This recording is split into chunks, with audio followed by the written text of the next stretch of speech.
Hi there, it's lovely to see you. I'm Lorna and we're reading The Secret Lake by Karen Ingalls, and this is chapter 12, Guilty.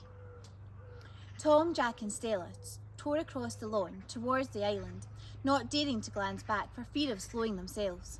And as they raced through the fading dawn mist, Stella's heart skipped a beat as she glimpsed a group of moles scuttling in a circle by the line of the trees ahead. Her mouth widened into a smile, just as her plimsoll struck something hard, and she found herself tumbling towards the ground. As quickly as her hands hit the sodden grass, she pushed herself up to see Jack and Tom disappearing towards the woods and Lucy heading off to the right. A second later she was back on her feet, but then was immediately winded by the grasp of a man's thick arm around her waist. "Gotcha!" snarled Crawley in triumph. His breath was hot in her ear. "Get off me!" squealed Stella, gasping. Pummeling furiously with her elbows, she tried to break free, but Crawley's grip around her waist continued to tighten, and her iPhone was now digging deep into the left side of her tummy through her jeans pocket. "Ow, you're hurting me! Get off!" As she struggled from side to side, she was aware that the others were now running back in her direction. "Not till I have the boy thief," growled Crawley. "Jack's not a thief," Stella grunted between clenched teeth. She was pulling forward with all her might, but to no avail. "Stella's right," cut in an angry voice from one side. "You're the only thief around here, Crawley, and I'm going to tell Papa." Immediately, Crawley loosened his grip, and Stella looked up in astonishment to see Emma step from the shadows, still wearing her nightgown and overcoat. Tom, Jack and Lucy came to a breathless halt behind her. Crawley snorted indignantly. "Well, well now, Miss Emma, Albert Crawley a thief, eh? Who's been telling you that nonsense?" "You are a thief," said Emma unwaveringly, "and you've been stealing our silver and Mama's money." Stella's heart was racing. As she felt her iPhone through her jeans pocket, she suddenly had an idea. She knew exactly where to find the record button. Crawley's breathing paused in her ear. As his grip loosened again, she slipped the phone from her pocket, slid her finger quickly across, and tapped twice. "Well, well, Miss Emma," he snarled, "and just suppose I had been stealing your precious silver. Who's going to believe you, anyway?" He narrowed his dark eyes. "You lot are in enough trouble as it is already, so best keep your mouth shut for your own good." At that moment, Henry Gladstone burst through the bushes. "What the blazes is going on, Crawley?" He peered over at Jack. "And what in heaven's name is that boy still doing here?" Immediately, Crawley freed Stella and stood upright. "Sir," he said in a barely recognisable voice, "it was the boy. He put up a struggle, see? Out of control he was." He squinted darkly in Jack's direction. "And then, when he threatened me with a knife, I had to lock him in the cellar, sir. Just going to fetch the police I was, sir, when this lot broke in." Emma stepped forward, her dark eyes gleaming furiously. "He's lying, Papa, he's lying." She rounded on Crawley. "Jack's not the thief, Crawley. You are. And poor Jacob was never a thief either.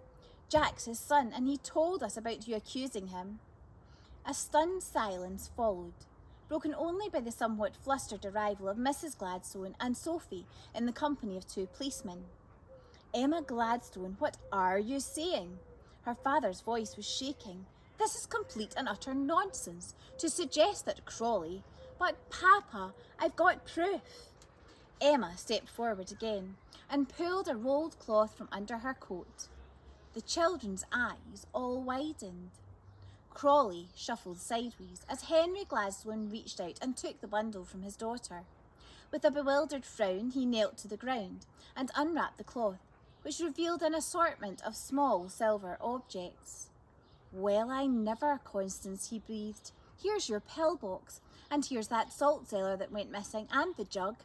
No coin purse, though." "Where is it, Crawley? Spent all the money, have you?"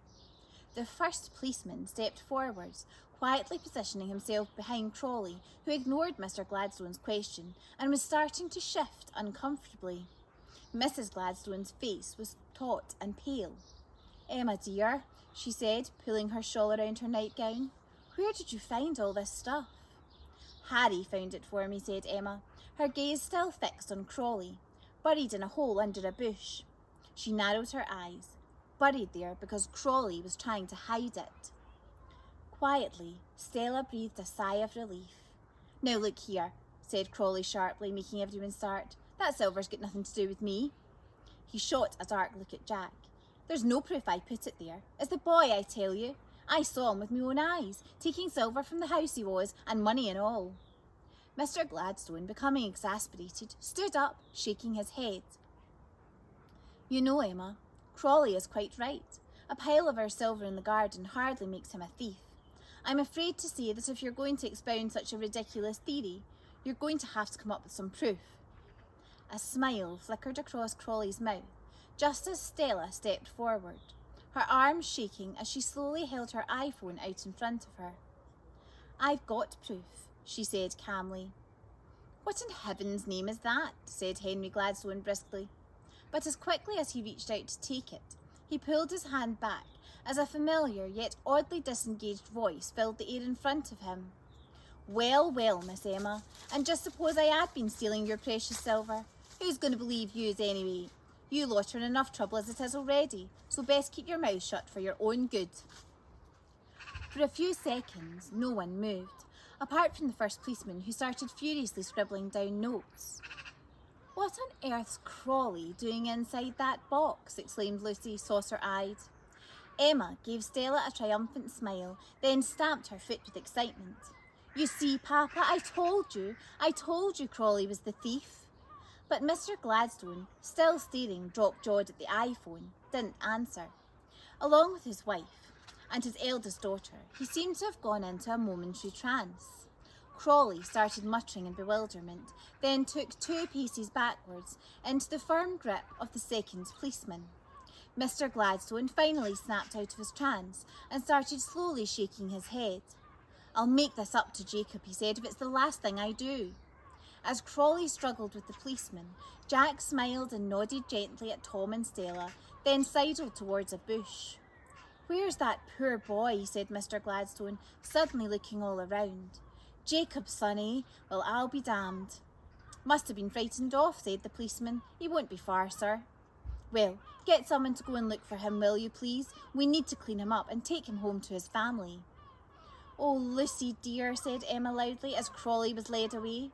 She was staring hard in her friend's direction and curling her hair purposefully round her finger. "Isn't your uncle's machine from Australia quite wonderful? And to think he let your cousins bring it with them on their visit to you."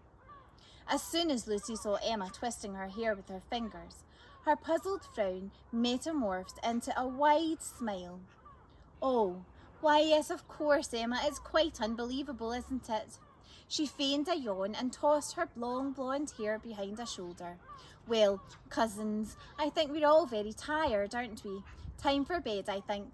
And she slipped her arms through Tom and Stella's, turned them around with her, and frog marched them off. Join me for Chapter 13.